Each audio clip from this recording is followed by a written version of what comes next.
आज Doubtnut app download करें। Doubtnut पर अपने सभी गणित, रसायन विज्ञान, भौतिक विज्ञान और जीव विज्ञान के डाउट्स का करो सफाया। बस प्रश्न की फोटो खींचो, एक ही प्रश्न को क्रॉप करो और तुरंत वीडियो सोल्यूशन पाओ। अभी डाउनलोड करें। हेलो स्टूडेंट, तो क्वेश्चन है, एक गेंद 45 मीटर की ऊंचाई से गुरुत्वाकर्षण बल के प्रभाव से गिरना शुरू करती है।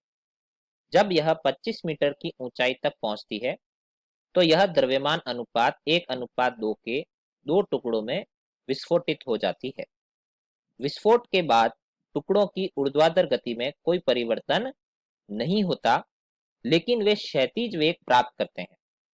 यदि भारी टुकड़ा 10 मीटर प्रति सेकंड का क्षैतिज वेग प्राप्त करता है तो जब वे दोनों जमीन से टकराते हैं तो दोनों टुकड़ों के बीच की दूरी क्या है। यहाँ हमें चार ऑप्शन दे रखे हैं, 30 मीटर, 10 मीटर, 20 मीटर और 15 मीटर। तो हमें ज्ञात करना है कि जब वे टुकड़े धरातल से टकराएंगे तो उनके मध्य दूरी क्या होगी।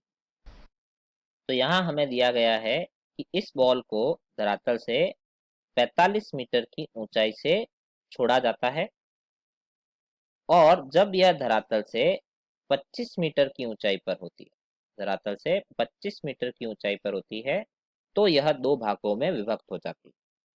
तो यदि यह विस्फोटित नहीं होती तो यह धरातल तक पहुंचने में कितना समय लेती, पहले हम वह ज्ञात करते हैं। तो देखिए कि इस बॉल को 45 मीटर गिरने में कितना समय लगेगा और 20 मीटर गिरने में कितना समय लगेगा। यदि हम ये ज्ञात कर लें तो हम ज्ञात कर सकते हैं कि इसे 25 मीटर अतिरिक्त गिरने में कितना समय लगेगा। तो यह समय t होगा, इसे 45 मीटर गिरने में लगा समय माइनस इसे 20 मीटर गिरने में लगा समय, यानी 2h/g।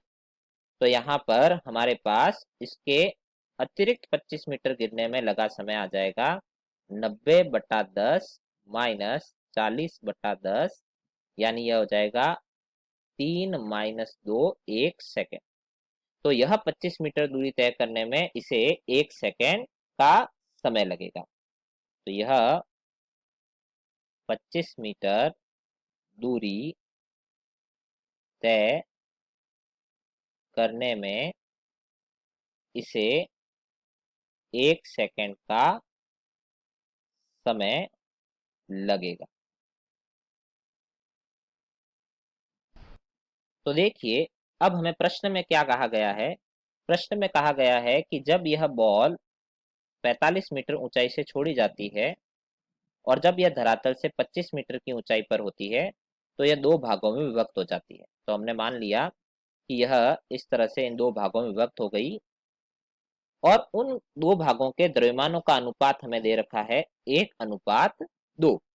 तो छोटे भाग का द्रव्यमान हमने माना स्मॉल m और बड़े भाग का द्रव्यमान माना 2m।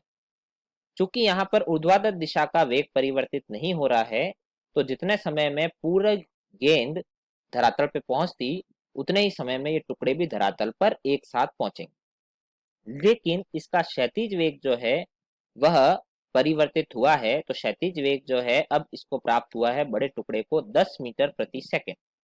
तो यदि बड़े टुकड़े को 10 मीटर प्रति सेकंड का वेग प्राप्त हुआ है तो संवेग संरक्षण से नेट संवेग शून्य होगा। तो बड़े टुकड़े को वेग प्राप्त हुआ है 10 मीटर प्रति सेकंड, तो 2m × 10 i कैप। तो छोटे टुकड़े का वेग होगा m × v। तो यहाँ से हमें छोटे टुकड़े का वेग प्राप्त होगा -20 i कैप, यानी छोटा टुकड़ा इस दिशा में 20 मीटर प्रति सेकंड से चलेगा। तो अब यहाँ पर यह इस तरह से प्रक्षेप्य गति करते हुए जब धरातल से टकराएंगे तो हमें इनके मध्य की दूरी ज्ञात करनी है। तो देखिए कि यह अगले 1 सेकंड में नीचे गिरने वाले हैं, 1 सेकंड में यह नीचे गिरने वाले हैं। तो 1 सेकंड में चलते हुए जो बड़ा टुकड़ा है वह इस दिशा में दूरी तय करेगा 10 मीटर और यह 1 सेकंड में चलते हुए जो दूरी तय करेगा वह होगी 20 मीटर, क्योंकि यह जो दूरी है क्षैतिज दिशा में तय की गई दूरी होगी क्षैतिज दिशा का वेग इंटू समय। तो बड़े टुकड़े के लिए क्षैतिज दिशा का वेग है 10, समय लगा 1 सेकंड, तो उसने दूरी तय की 10 मीटर, छोटे टुकड़े ने 20 मीटर, तो दोनों टुकड़ों के मध्य जो दूरी आ गई वह आ जाएगी 30 मीटर। तो देखिए यहाँ पर हमारा ऑप्शन जो है फर्स्ट सही है, दोनों टुकड़ों के मध्य दूरी 30 मीटर होगी।